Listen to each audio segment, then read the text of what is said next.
What's up guys, Ragnarok13 here, and today I'm going to bring you my Nightblade healing build. Now with this build, this is mainly for PvE dungeons and PvE content outside of trials, mainly just because Templars with the right gear are usually best in slot for trials, easier, but otherwise, Nightblade healing for the win in my opinion. Now, without further ado, let's go over the build.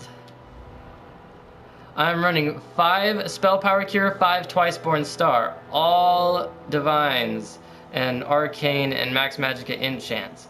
Now the reason I'm running 5 Spell Power Cure is because it's just an amazing healing set. It gives 2 bonuses to Max Magicka, spell damage, all increase heals, on top of, while you heal an ally at full health, they gain 250 weapon and spell damage. So you're increasing the team's amount of damage as you're healing very well. So this is a great set to run on top of Twiceborn Star. Now usually when you see Twiceborn Star, you think, oh, that's a damage, trials damage gear and all that, but I've actually been using it as a healing spec and it's been doing very, very well, best in my opinion.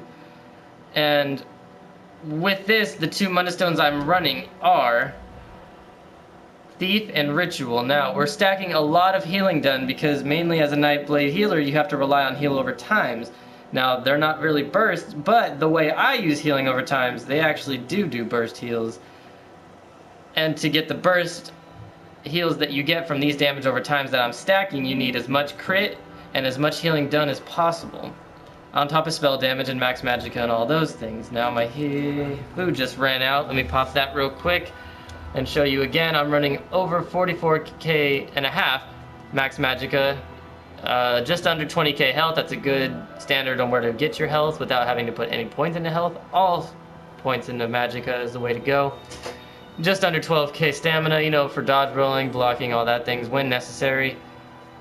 And spell damage. Now you see my spell damage at 1778. Not amazing, but fair. And it does, either way, it's still a very good standpoint on where I'm healing. And my heal over times do absolutely amazing, on top of my 1 burst that I have, which I'll go over in a minute. But it is going to increase to about a little over 1900 once I get my staff.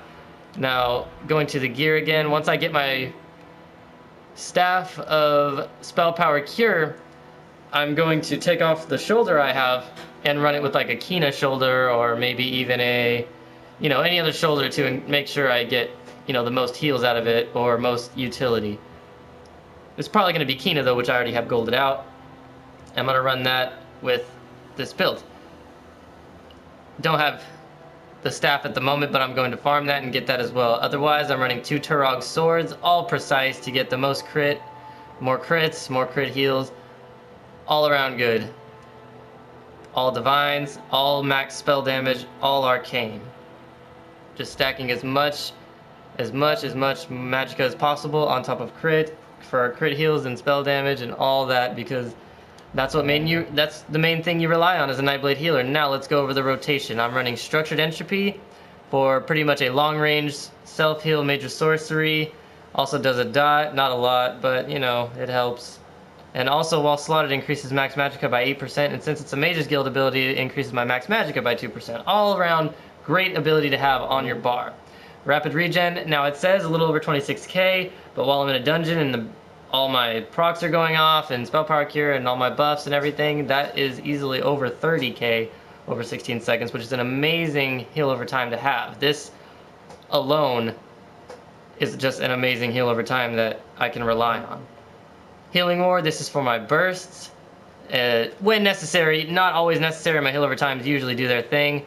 But anyways, while with buffs and all that, this easily heals for a little over 4,500 non-crit. With crit, 8,000 to usual players on the tank with their self-healing, easily over 10k. Also, a big damage shield. That's a fair damage shield to have, but the lower health they have, the bigger the damage shield, the more ridiculous damage shield gets. Amazing ability for a burst Nightblade. A burst heal on a Nightblade healer. Running Funnel Health, this is a heal over time on top of an initial heal that it gives. Every time I just spam Funnel Health, it'll give the initial heal on top of a heal over time. Great ability to have. It heals for a little over 37% of the damage I do with it. Every 2 seconds for 10 seconds. If I stop using it, it'll still heal over time. Amazing ability. And while slotted, since it's a siphoning ability, it will increase my heals done by 3%. There's more stacked healing on top of this siphoning ability, which is also going to increase it. So 6% on this bar just alone. This is an amazing burst, heal over time, you know, major vitality to allies for 4 seconds. This pretty much makes your team invincible for 4 seconds. Invincible meaning that they're going to get constant heals. You do not have to worry about healing for 4 seconds when this is procced, period.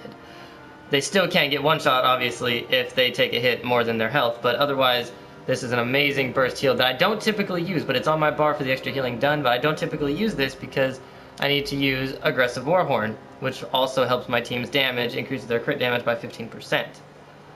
You know, this is a build that's focused on dealing damage on top of helping your team deal damage as well. That is why there's a Crusher enchant on my Restoration Staff, which also reduces enemy armor and reduces physical and spell resistance to increase your team's damage as well.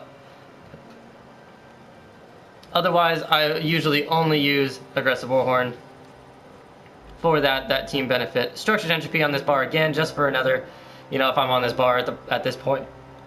Also the health increase, make sure I get that just under 20k health increase on both bars. You know, always helps. Sap Essence in case I want to deal damage and there's a lot of enemies. It's also a team heal if the whole team is in that AoE, which is going to easily get them up to full if there's a decent amount of enemies around. Otherwise, it's just a damaging ability, and while it's on my bar, it's a siphoning ability. Does increase my healing done by 3%, mainly my refreshing paths. Now it says 1807 heals every 1 second. That's easily 2100 in a dungeon with all my buffs non-crit. With crit, this heals easily for 4.5k every 1 second. That stacked with my rapid regen and my funnel health is just absolutely insane and easy to maintain, and it's super fun build with this. Healing ward when necessary, period. And I love running this build. It's amazing for dungeons. You know, you're dealing damage as well, so you're helping the team out, so you don't have to run that infallible Aether to increase team damage by 8% on a boss or an enemy or whatever, because you're actually dealing that 8% damage that they're going to get. You can also deal yourself on top of still running Spell Power Cure, increasing their damage too. So this way you don't have to run that infallible Aether, you don't have to run all that light armor in order to where you don't get your Undaunted passives, which I'm running 1 medium and 1 heavy for my Undaunted passives, which is why my resources are so high, to make sure I get all my bonuses. I'm also a Dark Elf. If you're running purely to be a Nightblade healer, you want to run Breton to, you know, get that increased 1% extra magicka, which isn't a big deal, but, you know, it helps on top of, you know, reduced costs and spell resistance. Unless High Elf is your thing and you want to run regen, which I don't like personally, but, you know, those two are better races in order to choose for healing and resource management. Otherwise, I don't have any resource problems. I can easily heal dungeons, you know, not a problem. Super fun build. And how I go into the rotation pretty much is... Oh, let me go over my champion points real quick, you know, beforehand. This is post-patch for Homestead, by the way, because you're going to see me having 200 champion points into each skill tree, just in case there was any confusion there. 50 points into Hardy, 50 points in Elemental Defender, just to reduce the damage you take, always helps. 100 into Bastion. Now, the reason why you want this is because our healing ward is going to be increased by this. 25% increase. Now, whenever you burst heal your ally, I can easily heal them for like 8 to 10k, more if it's a tank.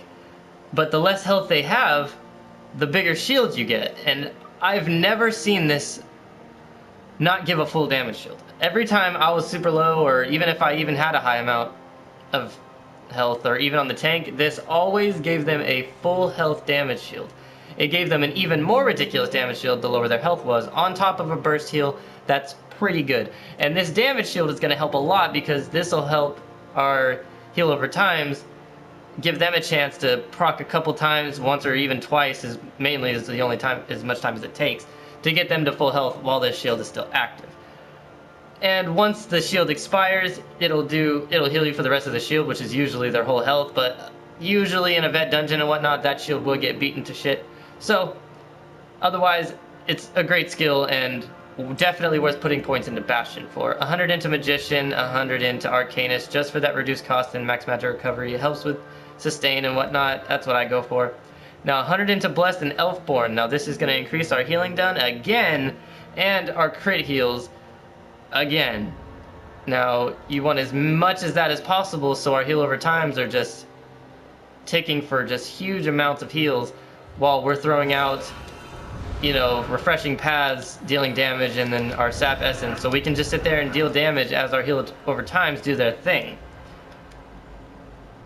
Now, this is a super fun build to run. I run it all the time. I've been running this build since it came out for console, pretty much. I was running a NIGHTBLADE, and Magicka base was just really fun, and then once I read the skills a little bit, and I was like, I never really seen NIGHTBLADEs being able to, you know, actually have some healing effort, and then for even their passives to increase healing done. That seemed really unique to me, and no one ever ran that, and it always seemed like a sneaky healer, steal health healer build, which is just very, very fun and really cool in my opinion. Just a little rant there to tell you how much I'm really enthusiastic about this build is all. Anyways, thank you guys for watching. NIGHTBLADE healer for the win in my opinion. I see my gameplay on Twitch, Ragnarok13, catch me on Twitch. You'll definitely see a lot of NIGHTBLADE healing content, Elder Scrolls content all the time. Rate, comment, subscribe. Thank you guys for watching. I hope to see y'all next time.